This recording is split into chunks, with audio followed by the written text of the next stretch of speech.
Hello and welcome to the All Monitor Brief. It's Thursday, August 8th. I'm Kristen Tallman. Today is a segment with All Monitor's chief business correspondent, Jack Dutton, on developments in the markets over the past week. But first, let's get you caught up on the headlines. Turkish President Recep Tayyip Erdogan and Qatari Emir Sheikh Tamim bin Hamad Al Thani met Thursday in Ankara to discuss the latest developments in Gaza and the regional escalation following Hamas leader Ismail Haniyeh's killing. Several Syrian pro-government and pro-Iranian groups launched a major attack against the Kurdish-led Syrian Democratic Forces, which are backed by Washington in Syria's eastern province, leading to violent clashes on Wednesday in some of the heaviest fighting in more than a year in the area. Iran accused Israel on Thursday of wanting to spread war in the Middle East as diplomatic efforts sought a regional de-escalation following the killing of Tehran-aligned militant leaders. Israeli Prime Minister Benjamin Netanyahu said in an interview published Thursday that he was sorry that Hamas was able to carry out the October 7th attack without explicitly taking responsibility. And Prime Minister Benjamin Netanyahu denied that the Qatari financial assistance offered to Hamas over the years, facilitated by Israel, was the source of the group's empowerment, claiming on Thursday that the smuggling of arms from Egypt into the Gaza Strip was in fact what turned it into a real threat to Israel. Tunisian President Kais Saied sacked his prime minister without explanation on Wednesday and replaced him with social affairs minister, according to a statement from his office. And Turkish President Erdogan urged dialogue in Venezuela on Wednesday in a first call to Maduro since the contested elections. Now, on to the main segment.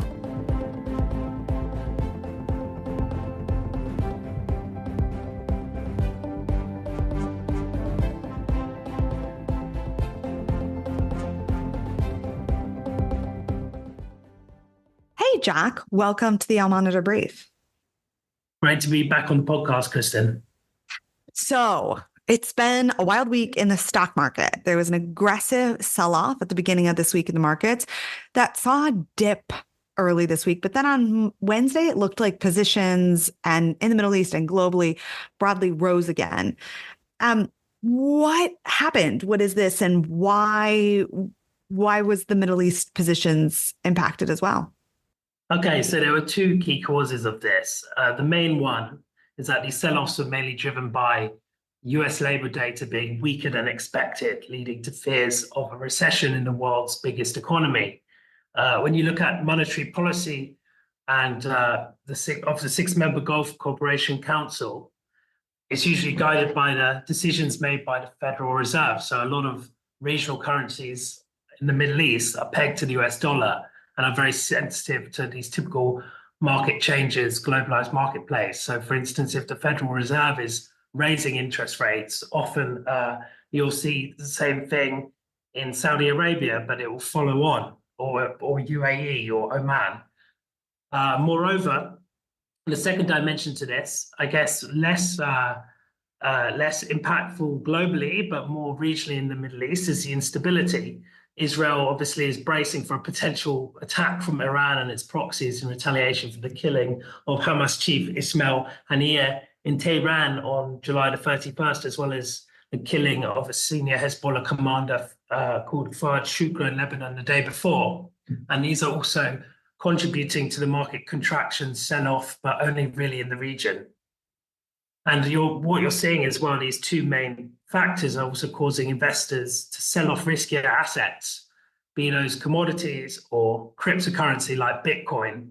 And you've seen the stock markets plummet, like, for instance, the Nikkei in Japan, there was a 12% fall, which is the sharpest fall since Black Monday in 1987.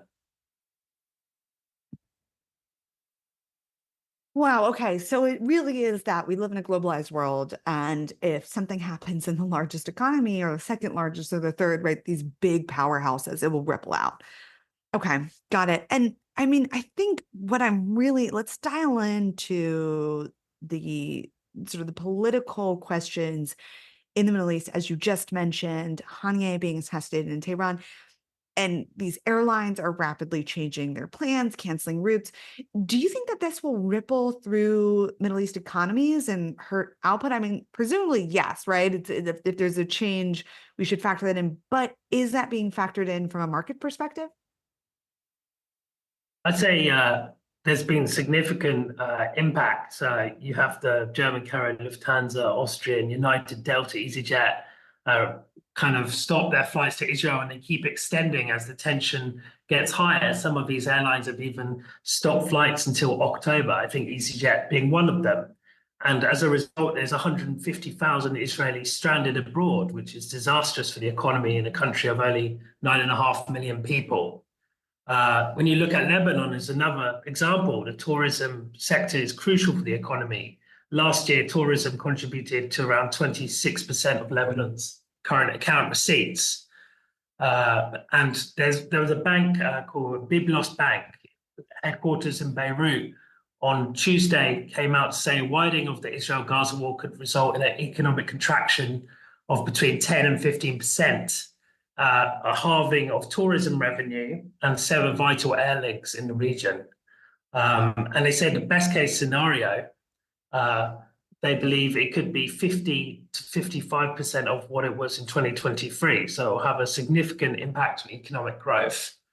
And this there will be similar effects in neighboring countries as well. With this kind of uncertainty as well, it's likely to be a bumpy ride for stock markets in the Middle East, although we have seen some quick recovery since some of the tensions have increased. But they're very volatile, very vulnerable to change. Yeah, and I guess it becomes a question of how long there's uncertainty or it looks like political chaos because, and I remember in COVID, right, it was like every day that there was delays, it added a month or so of shipping down the line delays. And so it seems like as there's more chaos, it might be something that's weatherable that day, but challenging to get past in the future. I mean, is that a fair assessment? Going back to what I was saying about the main causes, I do think the US jobs data and fears of recession there has had more of an impact globally with the sell-off. And the Middle Eastern countries will also be impacted negatively by that. But on the regional level, you've seen the Middle Eastern stock market suffering and being more impacted by the prospect of conflict. But so far, that's been relatively short-lived. For example, Tel Aviv's main stock indexes fell by as much as 2.5% on Monday morning, but seemed to recover only by the afternoon. But we've also seen with some of the recent Red Sea attacks with the Houthi rebels on commercial shipping, which the Iran-backed group in Yemen have said have been in response to Israel's assault on Gaza. We've seen oil price fall a bit, but the price itself has been barely impacted by these attacks. Analysts say it's in fact being more impacted by oversupply in the market and a lack of demand for oil globally, especially from China, which is the world's largest customer of crude. Obviously, we've seen an increase in escalation and we've seen the killing of senior leaders, but I don't expect these sorts of events to have long-term impact on the markets. But I do expect a regional war to significantly cause significant downturns and see even more of a sell-off, which might not just be here for a few hours or days, but more long-term. Yeah. Okay. So it seems like external factors versus internal, and it's fascinating to see how the region consistently can weather many storms. Jack, thank you so much for catching us up to the minute on what's happening in the Middle East business news and markets. Thanks very much. That's it for today, Thursday, August 8th. You can read all these stories and more impacting the region at allmonitor.com.